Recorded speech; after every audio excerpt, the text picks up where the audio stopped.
Shalom Dammit! This is Rabbi Sol Solomon with a Rabbinical Reflection for the week of April 21st, 2013.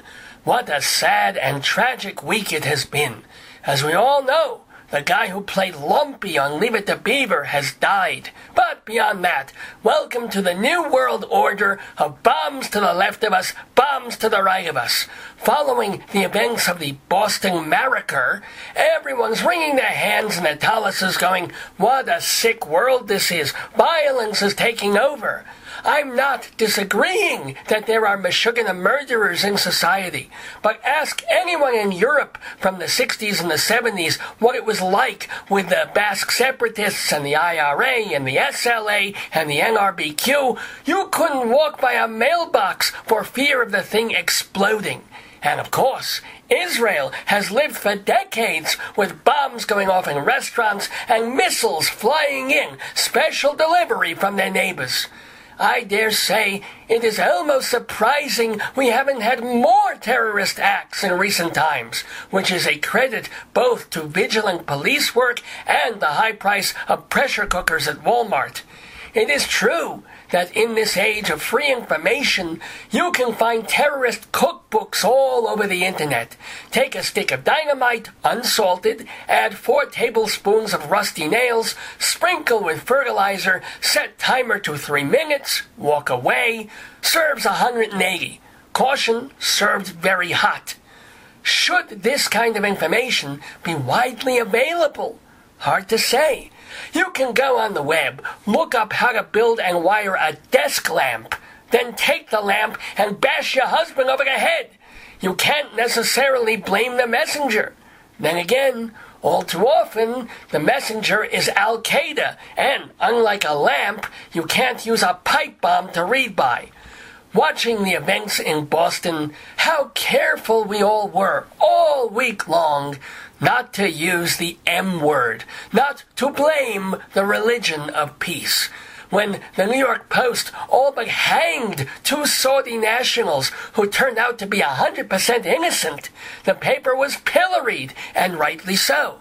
Days later, we find out that the real perpetrators were originally from Russia.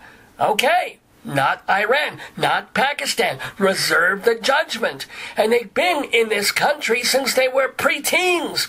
Bodybuilding, boxing, partying, lying to their relatives. Typical American college doofuses.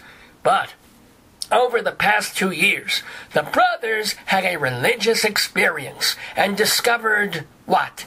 Judaism? No.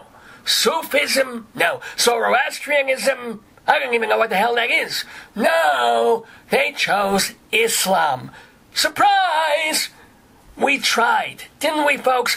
We made our best efforts not to blame the Arabs, not to pin the tail on the Muslims. We should have known better. Mohammedan madness strikes again.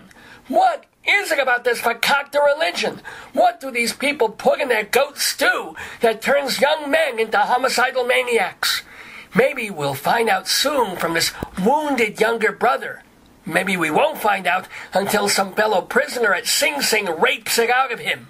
Really, the best news about both of these animals being caught is that they had not taken credit for the marathon bombs. Usually, the Talibastards are jumping up and down and they can't wait to say, "We did it, Western pigs. God is great, carnage is greater."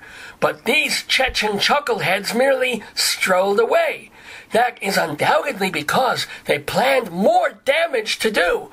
A couple of dead joggers was just a trial run. The FBI and the Boston police had to get these guys, and they did, for which America owes them tremendous thanks. But it's just a matter of time before the next brainwashed kids or terror cell or sand-covered douchebag on a prayer mat tries again. Come to think of it, there's nothing all that dangerous about a bomb-making cookbook written by some half-brained chemistry student. The hazardous book was written 1,400 years ago by a bunch of quarter-brain caliphates in Persia. It's brutal, it's destructive, and it fits all too easily in a knapsack. This has been a Rabbinical Reflection from Rabbi Sol Solomon, Temple Sons of Bitches in Great Neck, New York. أشهد أن محمدا رسول